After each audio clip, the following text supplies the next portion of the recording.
Avez-vous déjà ressenti cette sensation d'étouffement spirituel au moment précis où vous décidez de changer votre vie par la prière? Vous vous agenouillez, vous fermez les yeux, et soudain, un mur invisible semble se dresser entre vos paroles et le trône de la grâce. Ce n'est pas une coïncidence, ce n'est pas non plus le fruit de votre imagination ou une simple fatigue passagère. Si vous avez l'impression que vos prières de minuit rebondissent contre le plafond de votre chambre comme si le ciel était de bronze, c'est parce que vous faites face à une ingénierie de blocage millénaire, une technologie de l'ombre que peu de gens osent nommer. Aujourd'hui, je brise le sceau du secret. Je ne suis pas ici pour vous faire peur, mais pour vous donner une vision. Dans le monde de l'esprit, l'ignorance est la plus haute forme d'esclavage. Je vais vous révéler la mécanique exacte que les sorcières, les occultistes et les architectes du monde invisible utilisent pour ériger des barrières légales contre vos intercessions les plus sincères. Nous n'allons pas parler de superstitions ou de contes de fées, mais de protocoles spirituels rigoureux. Minuit n'est pas une simple heure de transition sur votre montre digitale ou votre horloge murale. C'est un carrefour dimensionnel. C'est l'heure de la relève de la garde. Dans le monde spirituel, comme dans une armée de haute précision, il y a un changement de sentinelle à minuit. C'est le moment exact où les décrets de la journée précédente expirent et où les décrets du lendemain sont présentés pour être signés. C'est une fenêtre de vulnérabilité, mais aussi de puissance extrême. Si votre vie semble bloquée dans un cycle répétitif d'échecs, si vos finances stagnent malgré vos efforts, si votre santé s'étiole alors que vous menez une vie saine, c'est parce que des sentences de non-recevoir ont été déposées contre vous à ce carrefour précis de la nuit. Vous avez prié, mais vous n'avez pas su comment contester le procès verbal déposé contre votre famille. La Bible mentionne minuit comme le théâtre des plus grands bouleversements, de la libération d'Israël en Égypte au chant de Paul et Silas, qui fit trembler les fondements de la prison. Minuit est l'heure de la rupture des chaînes, mais c'est aussi l'heure où l'ennemi sème l'ivraie dans le champ de votre destin pendant que vous dormez. Avant d'entrer dans la révélation brutale de ces 4 lois qui sabotent votre destinée, je vous demande de faire un acte d'engagement conscient. Cliquez sur le bouton « J'aime » maintenant. Ce n'est pas pour flatter un algorithme, c'est pour marquer votre accord spirituel avec la lumière que vous allez recevoir. Et surtout, dites-moi dans les commentaires, depuis quelle ville, quel pays ou quel continent nous suivez-vous? Je veux cartographier cette armée de foi qui s'éveille. Que vous soyez à Paris, Kinshasa, Montréal, Port-au-Prince ou Bruxelles, votre présence ici est un signal envoyé au monde invisible. Êtes-vous prêt à devenir spirituellement imbattable? Alors, ouvrons ensemble les archives du monde invisible. Partie 1, la première loi, la loi du défocalisation, le principe du contre-ordre. La première stratégie de la sorcellerie contre un chrétien qui décide de se lever à minuit n'est pas de l'empêcher de parler, mais de corrompre son focus. Dans le monde de l'esprit, votre attention est votre monnaie d'échange la plus précieuse. Là où se porte votre attention, là coule votre puissance créatrice. Les sorcières utilisent ce que nous appelons la loi du flou spirituel ou du contre-ordre mental. Avez-vous déjà remarqué ce phénomène étrange? Vous êtes parfaitement réveillé, plein d'énergie devant un film ou sur votre téléphone portable à 23h30. Mais dès que vous ouvrez votre Bible ou que vous vous mettez à genoux à minuit pile, une fatigue écrasante, presque surnaturel, s'abat sur vos paupières. Votre esprit commence à vagabonder vers des pensées absurdes, des factures oubliées, une dispute d'il y a 10 ans ou même des fantasmes bizarres qui n'ont rien à voir avec votre caractère habituel. Ce n'est pas une fatigue biologique ordinaire, c'est une manipulation du champ électromagnétique de votre esprit par des entités que les sorcières activent pour créer un bruit blanc. Le but est de transformer votre hôtel intérieur en un marché bruyant et chaotique. Si elles ne peuvent pas éteindre votre lampe, elles vont salir le miroir de votre conscience. Une prière faite sans concentration est une fréquence brouillée. C'est comme essayer d'appeler un secours d'urgence avec une radio dont le signal est parasité par un orage magnétique. Le message part, mais il arrive haché, incompréhensible, et il est rejeté par les fréquences célestes. Comprenez bien ceci, votre cerveau est le terminal de réception de votre esprit. Si les sorcières parviennent à saturer votre mental de pensées parasites, votre prière perd sa capacité de percer. Elle n'a plus la pointe de diamant nécessaire pour percer le deuxième ciel. La solution n'est pas de lutter avec vos muscles ou de crier plus fort physiquement. La solution est de réclamer votre position légale avant même de prononcer le premier mot de demande. Vous devez apprendre à instaurer un périmètre de sécurité mentale. Avant de commencer votre combat de minuit, prenez 2 minutes de silence total et déclarez avec autorité « Je place une sentinelle de feu sur les portes de mon imagination. Je soumets chaque neurone et chaque pensée à l'obéissance stricte de Christ. Je refuse tout transfert d'image ou de pensée qui ne vient pas du trône de Dieu. » Ne laissez aucune idée étrangère louer un espace dans votre tête. Votre focus est votre viseur laser. S'il est flou, vous raterez votre cible, même si vous tirez des munitions de feu. Partie 2. La deuxième loi. La loi de la synchronisation, le choc des fréquences. Nous passons maintenant à une dimension plus structurelle, presque technique, de la guerre nocturne. Minuit est le moment précis où les systèmes de gouvernance spirituelle de la terre et du ciel se synchronisent pour le passage au jour suivant. Les sorcières et les initiés de l'ombre ne travaillent jamais de manière isolée ou désordonnée. Ils opèrent en réseau, souvent organisés en couvent ou en congrégation, utilisant la loi de la synchronisation pour lancer ce qu'on appelle des contre-réunions. Pendant que vous, dans votre chambre, vous vous préparez à intercéder pour la paix de votre foyer ou la réussite de vos enfants, sachez que sur des autels sombres, dans les lieux secrets de votre ville, des noms sont prononcés, des bougies sont allumées et des décrets contraires sont lancés.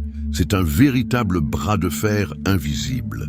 Si une sorcière lit votre nom à un symbole d'échec à 0000 pile, et que vous ne commencez à prier qu'à 0015 de manière distraite, l'ennemi a déjà pris l'ascendant fréquentiel. Il a occupé le terrain sonore du monde spirituel avant vous. C'est ce que j'appelle le choc des fréquences. Imaginez 2 stations de radio essayant d'émettre sur la même bande FM. La station la plus puissante et la mieux synchronisée écrasera l'autre. Trop de chrétiens entrent dans la prière de minuit comme s'ils allaient à une promenade de santé, sans stratégie, sans préparation, sans chauffer l'atmosphère. Pendant ce temps, l'obscurité utilise la précision chirurgicale. Il cible des points vitaux, votre sommeil, votre clarté mentale pour le lendemain ou vos relations contractuelles.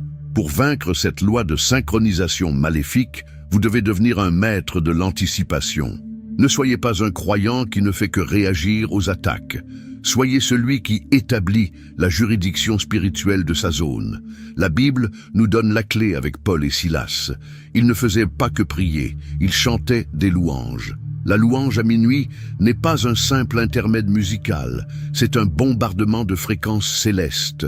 Elle crée un dôme de protection sonore qui empêche les décrets de l'ombre de se poser dans votre environnement. L'adoration sature les ondes.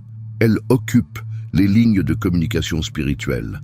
Avant de présenter vos requêtes, passez du temps à élever la grandeur de Dieu. Faites taire les voix des autels de votre quartier par la puissance de votre propre voix, proclamant la souveraineté de Christ. Quand vous saturez l'air de la présence de Dieu, les décrets de sorcellerie s'évaporent comme de la brume devant un soleil de plomb. Ne commencez jamais votre prière par vos problèmes. Commencez par établir qui est le roi sur votre territoire à l'heure du changement de garde. Partie 3. La troisième loi. La loi de l'accusation. La brèche juridique. C'est ici que nous touchons au cœur du blocage que subissent 90% des croyants. Nous avons tendance à voir le combat spirituel comme une démonstration de force brute, comme un film d'action. Mais dans la réalité du monde invisible, cela ressemble beaucoup plus à un procès dans une cour de justice. Satan est présenté dans les Écritures comme l'accusateur. Les sorcières ne gagnent pas parce qu'elles possèdent une force supérieure à celle de Dieu, ce qui est théologiquement impossible. Elles gagnent parce qu'elles présentent des arguments légaux valables contre vous devant les juges de l'ombre. C'est la loi de la brèche. Elles n'ont pas besoin de forcer votre porte spirituelle si vous avez laissé une fenêtre ouverte par une dette morale ou spirituelle. Qu'est-ce qu'une brèche, concrètement ? C'est tout élément dans votre vie qui donne un droit de propriété ou un droit d'accès aux puissances des ténèbres. Cela peut être une amertume profonde et non confessée contre un membre de votre famille, une alliance sexuelle du passé qui n'a jamais été brisée par un acte de renonciation formelle, ou même l'utilisation de paroles de malédiction sur votre propre vie. Je savais que ça raterait. Dans ma famille, on finit tout seul. À minuit, lors de la session du tribunal nocturne, les sorcières présentent ces pièces à conviction devant les autorités spirituelles qui régissent votre lignée ou votre région. Elles disent « Regardez cet homme qui prie pour la prospérité. Il invoque le Dieu de justice, mais il pratique encore le mensonge dans ses affaires. Il réclame la bénédiction, mais il retient le pardon. Selon la loi de la sainteté, il nous appartient encore dans ce domaine. » À cet instant, votre prière de minuit est gelée. Elle est mise en attente pour vice de procédure. C'est pourquoi votre prière de minuit ne doit jamais être une simple liste de courses. Elle doit être précédée d'un nettoyage juridique radical. Vous devez utiliser le sang de Jésus, non pas comme une formule magique, mais comme un effaceur de preuves. La repentance n'est pas un acte de faiblesse religieuse. C'est une manœuvre de haute stratégie de guerre. Avant de réclamer quoi que ce soit, faites un inventaire rapide. Seigneur, y a-t-il en moi une racine d'amertume? Y a-t-il une alliance que mes ancêtres ont contractée et que je n'ai pas encore dénoncée? En demandant pardon et en renonçant explicitement à ces liens, vous videz le dossier de l'accusateur. Un avocat sans preuve est un avocat qui perd son procès. Quand vous fermez les portes légales par la sainteté et le sang de Christ, vous rendez l'attaque de la sorcellerie totalement inopérante. Le ciel peut alors libérer vos exaucements sans que la justice spirituelle ne puisse s'y opposer. Partie 4. La quatrième loi, la loi du silencement, la rupture de l'écho. La quatrième loi est sans doute la plus subtile, car elle s'attaque à votre capacité de résonance dans le temps. Dans le domaine de l'esprit, la parole est une semence, mais c'est aussi un écho. Une prière puissante possède une onde de choc qui ne s'arrête pas au moment où vous dites « Amen ». Elle continue de vibrer, de presser contre les portes de fer et de travailler dans le cœur des gens pendant que vous dormez ou que vous vaquez à vos occupations. Les sorcières utilisent la loi du silencement pour étouffer cette onde de choc. Elles cherchent à lier la langue du croyant au moment critique. Avez-vous déjà ressenti cette gorge qui se noue, cette envie soudaine de pleurer de découragement au lieu de proclamer, ou cette sensation que vos mots sont vides de substance, comme si vous lisiez un dictionnaire? C'est une attaque contre votre autorité vocale.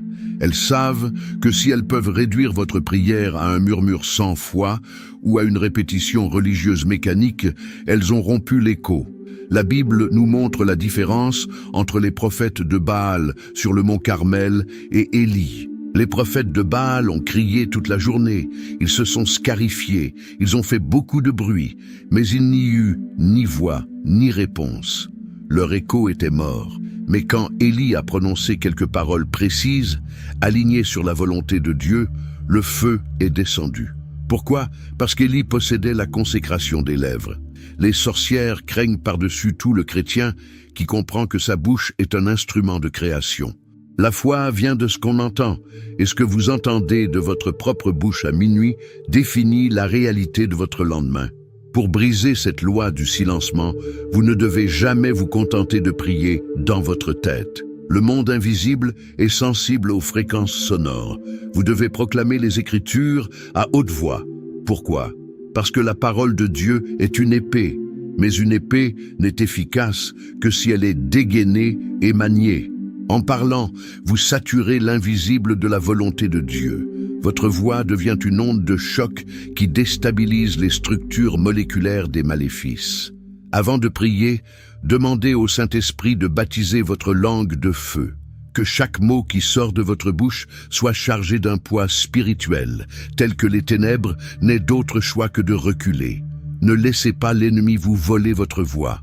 Elle est votre sceptre de commandement.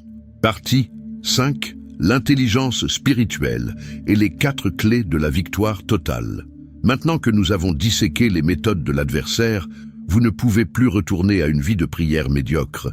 Vous avez reçu ce que j'appelle l'intelligence spirituelle. Vous savez maintenant que le monde invisible n'est pas un chaos désordonné, mais un système régi par des lois. Et celui qui maîtrise les lois maîtrise les résultats.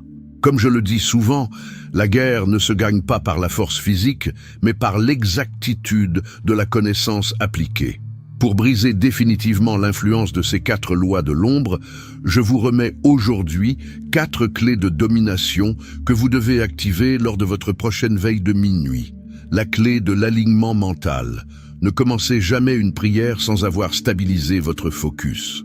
Utilisez la lecture d'un psaume de puissance, comme le psaume 91 ou le psaume 24, pour calibrer votre cerveau sur les fréquences célestes. Cela élimine le flou et prépare votre viseur. La clé de la consécration de l'espace. Votre chambre est votre centre de commandement. Chassez-en tout ce qui pourrait servir de point d'ancrage aux ténèbres, objets occultes, images impures, désordre extrême. Sanctifiez l'air par l'adoration avant de passer à l'intercession. Devenez le maître de votre propre atmosphère, la clé de l'audace juridique. Apprenez à parler comme un héritier du royaume. Ne demandez pas si c'est possible au démon de partir. Ordonnez-lui de quitter les lieux au nom du roi des rois, en vous appuyant sur le fait que votre dette a été payée à la croix. Soyez ferme, précis et implacable dans vos décrets. La clé de la persistance stratégique. Si un blocage semble résister, ne vous découragez pas. Parfois, l'ennemi teste votre niveau de conviction. Continuez à presser. Si le mur ne tombe pas à 00h15, continuez jusqu'à ce que vous sentiez un relâchement dans l'esprit. La persistance brise la résistance légale. Vous n'êtes plus une proie. Vous êtes un prédateur spirituel.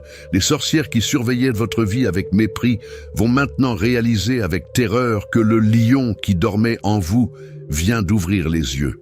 Et quand le lion rugit à minuit, tout le royaume de la sorcellerie entre en panique. Partie 6. Réflexion profonde et transformation du cœur. Nous approchons du moment le plus sacré de cette rencontre. Avant que nous ne passions à la prière de rupture qui va sceller ces enseignements, je veux que vous fassiez un silence intérieur. Écoutez ce que votre esprit vous dit en ce moment. Vous sentez cette chaleur, cette certitude qui monte, c'est le signe que la vérité est en train de faire son œuvre de libération. Le véritable pouvoir de la prière de minuit ne réside pas dans la répétition de formules magiques, mais dans la transformation de votre conscience. Celui qui sait qui il est en Christ devient automatiquement intraitable. On ne peut pas manipuler quelqu'un qui connaît les règles du jeu. Vous avez été choisi par Dieu pour recevoir ses instructions aujourd'hui parce que votre temps de désert est terminé. Dieu a entendu vos soupirs, il a vu vos larmes versées en secret et il vous a envoyé cette clé pour que vous puissiez enfin ouvrir la porte de votre propre prison. Imaginez l'impact de votre vie une fois que ces blocages seront levés.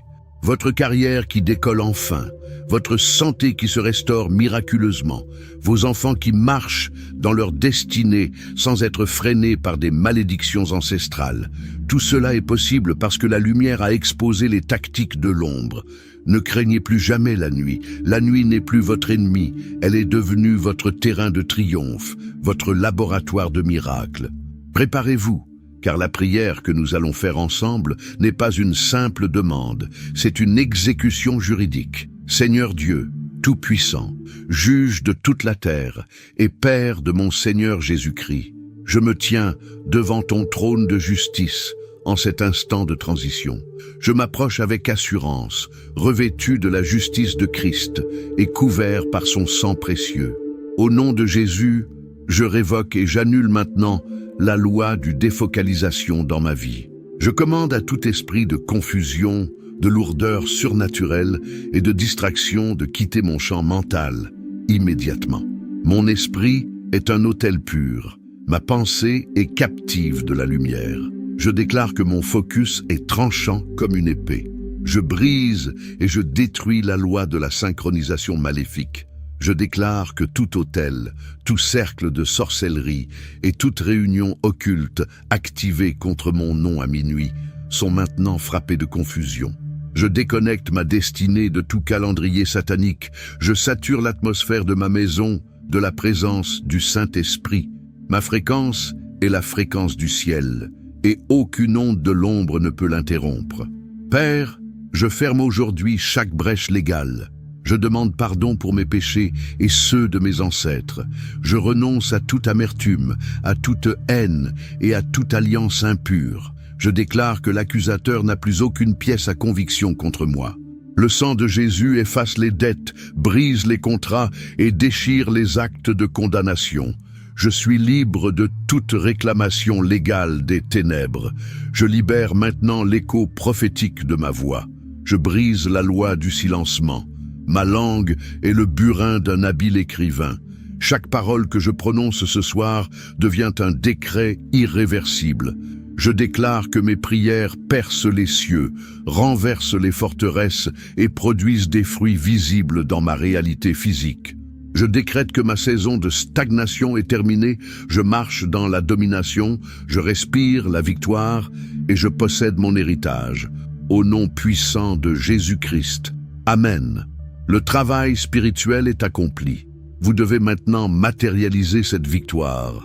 Le monde de l'esprit observe comment vous allez réagir après avoir reçu cette lumière. Je veux que vous marquiez votre territoire de manière indélébile. Dans les commentaires, je ne veux pas seulement un merci, je veux un cri de guerre. Écrivez avec une autorité absolue. Mon décret de victoire est signé au ciel. Ma voix est une arme que rien ne peut bloquer. En écrivant cela, vous faites un acte d'imposition. Vous signalez aux principautés de votre région que le propriétaire légal de votre vie vient de reprendre les rênes. Utilisez également cet espace pour être une bénédiction. Répondez à un frère, partagez un verset ou racontez brièvement comment vous vous sentez après cette prière. Créons ici une communauté de vainqueurs qui se soutiennent.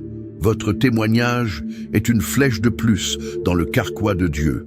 Si cet enseignement a remué les eaux de votre esprit, assurez-vous de vous abonner pour recevoir votre équipement quotidien. Nous ne faisons que commencer à explorer les profondeurs de la guerre spirituelle. Partagez cette vidéo à au moins 7 personnes. Pourquoi 7? Parce que c'est le chiffre de la perfection et de la complétude. Devenez le porteur de lumière pour ceux qui errent encore dans le labyrinthe des blocages nocturnes. Reposez-vous maintenant ou continuez votre veille, mais faites-le avec le sourire de celui qui connaît déjà l'issue du combat. Le voile est levé, les lois sont brisées et votre destinée est entre vos mains et celle de Dieu. Restez ferme, restez vigilant et rappelez-vous, vous êtes nés pour dominer, pas pour subir. Je vous vois très bientôt pour notre prochain rendez-vous avec la puissance. Que la paix de Christ, qui surpasse toute intelligence, garde votre cœur et vos pensées. À bientôt.